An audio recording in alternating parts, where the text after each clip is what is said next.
Hello and welcome to my YouTube channel. My name is Jeanette. If this is the first time you've stopped by, thank you for stopping by, and I hope that some of the information that you've gathered here will be useful to you. If this is not your first time, I welcome you back, and again, I hope to inspire you. I hope to give you information that you can use in your daily life. On a previous video, I talked about one of the books that has made such a difference in my life, and that book is The Psychology of Money.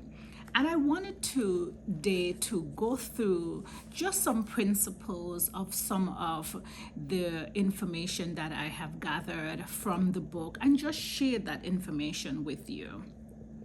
So the first thing I wanted to say that really had me in awe was the fact that the author Morgan Housel talk about the fact that our financial system is still so new.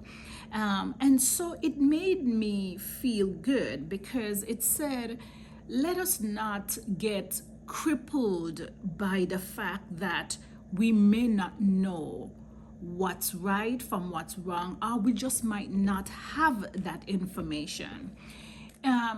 Some people get a little start in life, and the environment that they grew up with do inspire them to do better or have better visions, better goals. That environment that they were brought up in did foster some of their values. So there are some people who seem to just be ahead of some of us in the game when it comes around money. But as he said, it's something that we can learn over time.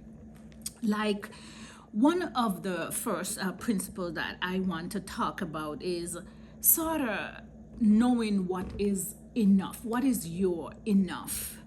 And Mr. Housel talk about, in some interviews I've seen people have asked him about the fact, like, okay, so now you're an author, best-selling author, like, what do you have in terms of wealth? And he just talked about the fact that he keep life simple.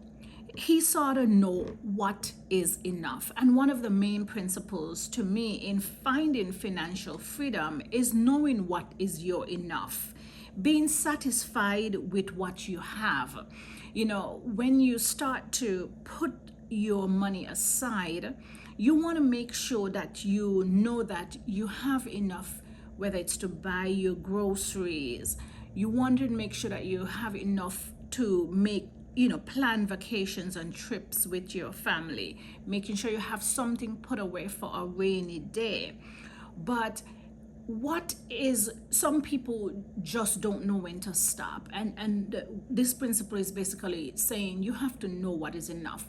I remember growing up in the Caribbean, our parents will sometimes say to us, your eye is so long, or you have long eyes, and it just meant that person just never had enough. Everything that they saw, they wanted. And in this life, in this world, no one is going to have everything that they want. We can dream about it, but the main thing is knowing that I have this, and this is enough, and being satisfied with what you have. The second principle to me that I've gathered from the book is staying in the game for longer, meaning, okay, so now you found out about investing, now you found out about high yield saving. Start now. It's okay to start where you are. You don't have to wait and say, okay, I need to first get this amount of money to start investing. I tell my family, when you get paid, even if you put away $20 every time you get paid, it's $20 more that you would not have put aside. So don't look at it and say, well, it's not 200 or it's not 2,000. But slow and steady wins the race. I sometimes listen to Dave Ramsey show, and he always talk about the he and the tortoise story. And that is so true throughout life, because we have some people who just get everything fast, fast, fast. But slow and steady builds a race, because as you learn more about investing and financial freedom, you start hearing words like compounding come into play. And compounding occurs over time. So that is why I say, wherever you are today, you just start with whatever you have, but you just stay in the game. Don't ever stop. Once you start, you just continue going slow and steady. I have my notes here with me that I wrote down.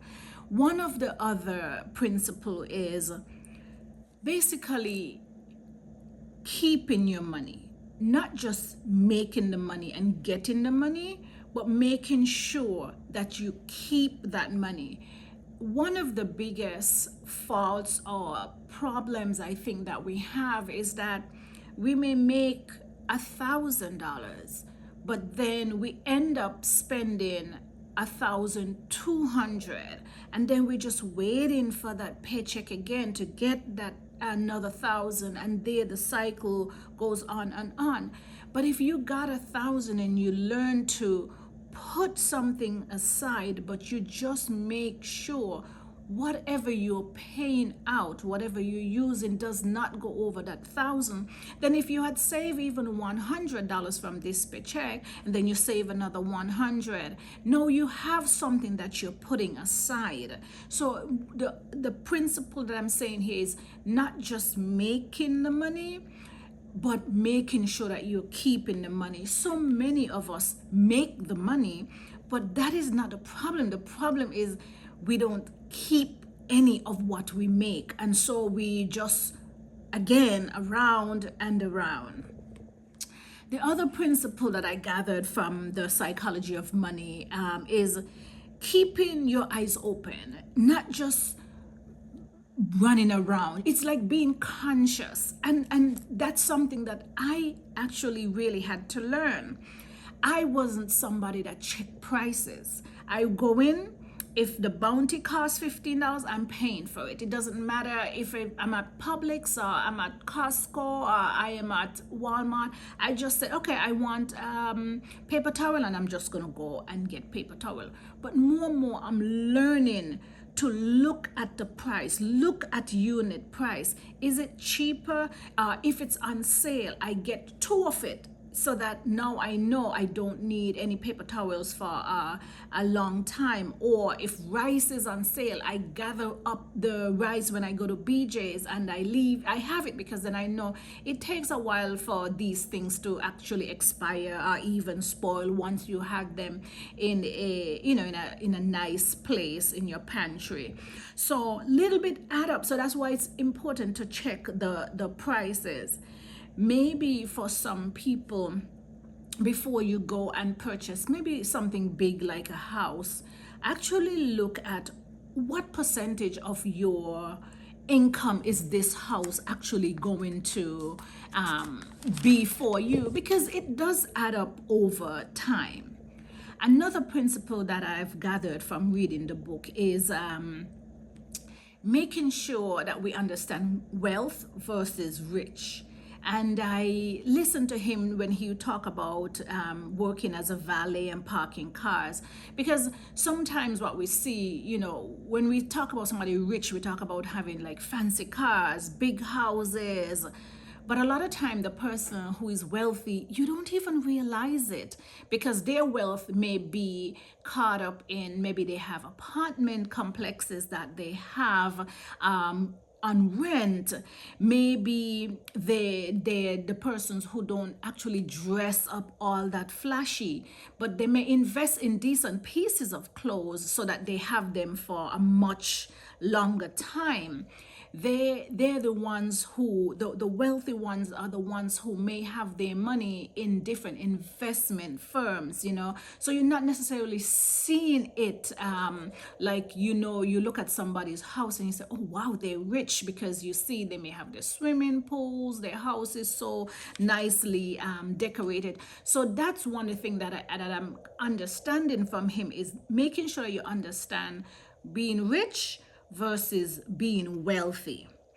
Another principle that he's talking about is being cautious, making sure that when you're putting something aside, that it's okay if you put away a little extra now when you may have most of it now, because you never know if something is going to happen, meaning if someone may get sick and they have to be out of work for a little bit of time. You're not sure if you may have to travel, maybe for a debt in the family, but by sacking away something extra now, that can come in handy for you to use later on in life.